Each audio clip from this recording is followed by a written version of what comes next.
In a bank vault in Quebec, Canada, a battered suitcase sat untouched for 85 years.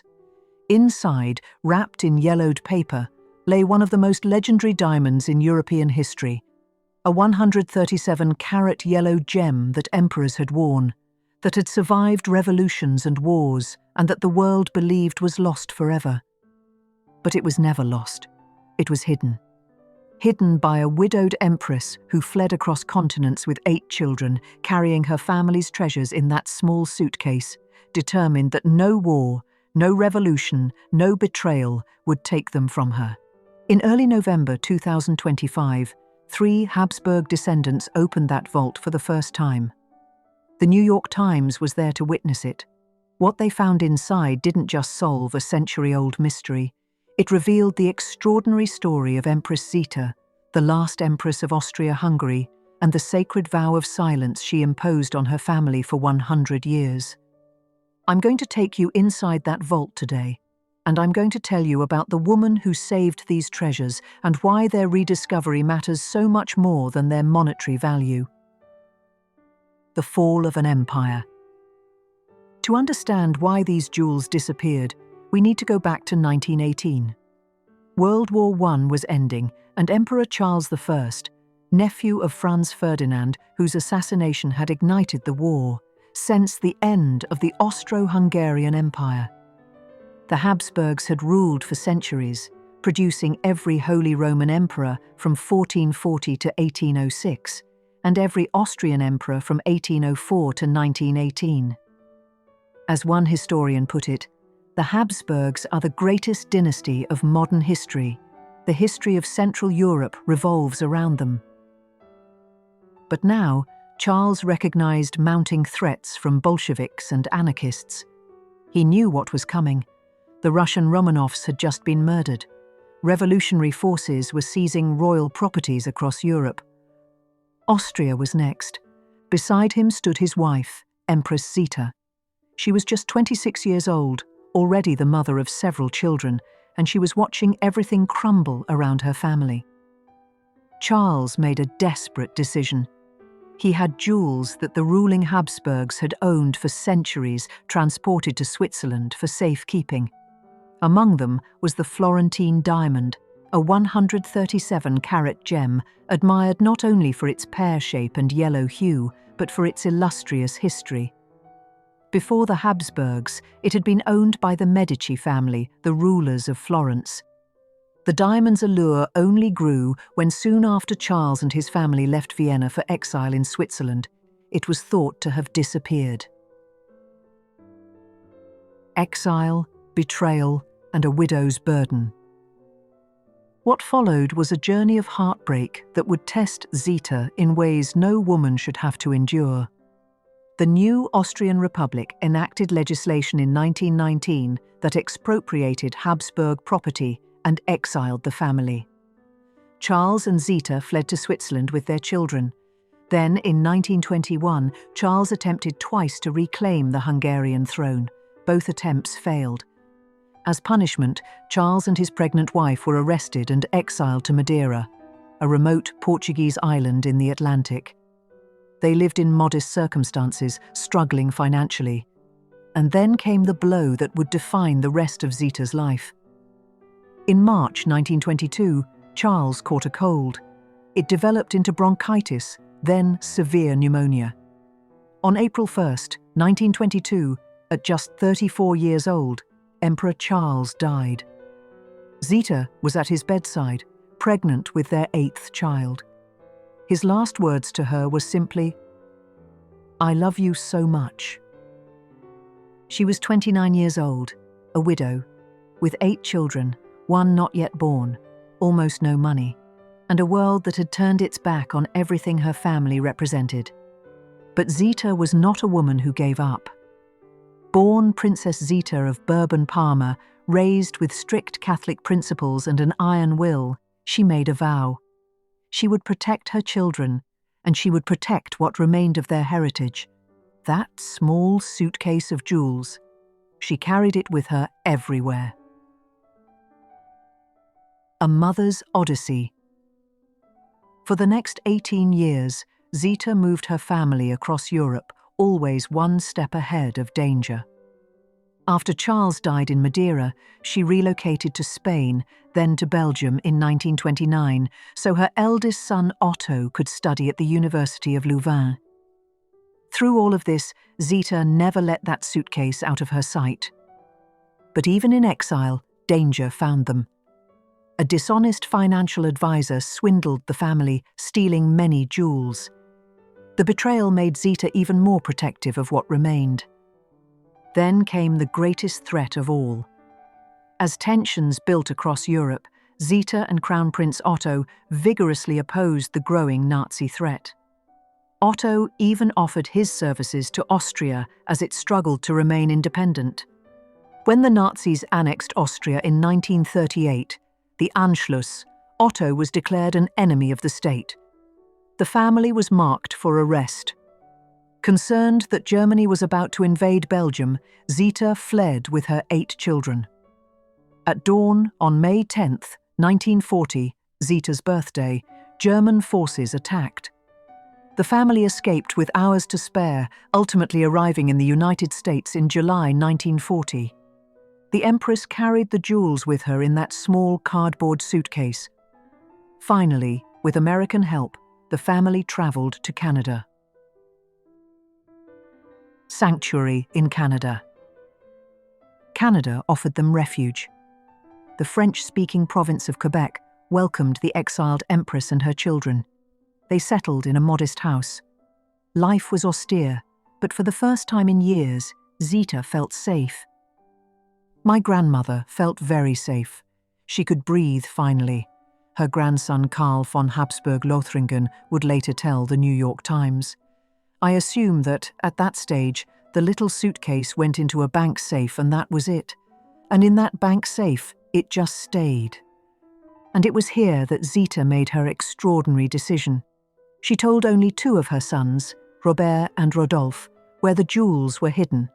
And she asked that, as a security precaution, the location be kept undisclosed for 100 years after Charles's death in 1922. The less people know about it, the bigger the security, Karl von Habsburg-Lothringen explained to the Times. In 1953, after the war ended, Zita returned to Europe and left the jewels in the care of the Quebec Bank. She died in Switzerland in 1989 at 96, never retrieving them. Before Robert and Rodolphe died, they passed the secret to their own sons, Lorenz and Simeon. But even Karl von Habsburg-Lothringen, the current head of the House of Habsburg and Zita's grandson, knew nothing about the jewels until recently. Over the years, I am sure all of us has been asked at one time or another about the diamond, Karl told the Times. For me, I was not even aware of the existence of the diamond until recently, so it was easy to answer those questions honestly. The unveiling. With the 100-year vow fulfilled, Karl's cousins Lorenz, 70, and Simeon, 67, contacted him in 2024 and revealed the existence of the suitcase in Canada. Last October, on a rainy afternoon, the 3 men gathered at the bank in Quebec, where the jewels had long resided. All 3 now live in Europe, and this was the first time they would actually view the diamonds. Standing around a table, Karl slowly opened the battered suitcase. Gingerly, he removed the yellowed paper in which each jewel was wrapped, eventually coming to the diamond itself. Still glittering, still arresting. The New York Times was invited to witness this historic moment, the first time in over a century that these treasures would see daylight. The treasures revealed. Let me tell you what was inside that suitcase. The Florentine Diamond, 137.17 carats of pale yellow brilliance. The diamond was wrapped separately from the others, but it could be set into a large, jeweled brooch that was among the items. This wasn't just any diamond. With the extinction of the male Medici line, the Florentine became the property of the House of Habsburg-Lorraine in 1736 through the marriage of Francis Stephen and Archduchess Maria Theresa of Austria, the parents of Marie Antoinette. The diamond adorned Francis Stephen's crown during his coronation as Holy Roman Emperor in 1745. Christoph Kochert of A.E. Kochert Jewelers, once Austria's imperial court jewelers, examined the diamond and attested to its authenticity. Its cut pattern corresponds almost exactly to representations in historical sources, he stated. All of this gives me certainty that this is the genuine historical Florentine diamond. But that wasn't all.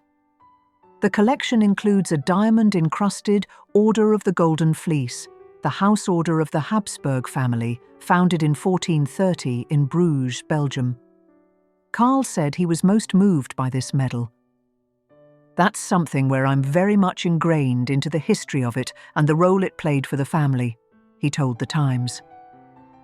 There were other treasures too, pieces connected to Marie Antoinette, to Empress Elizabeth Sisi, to generations of Habsburg rulers. Each wrapped carefully, preserved exactly as Zita had left them.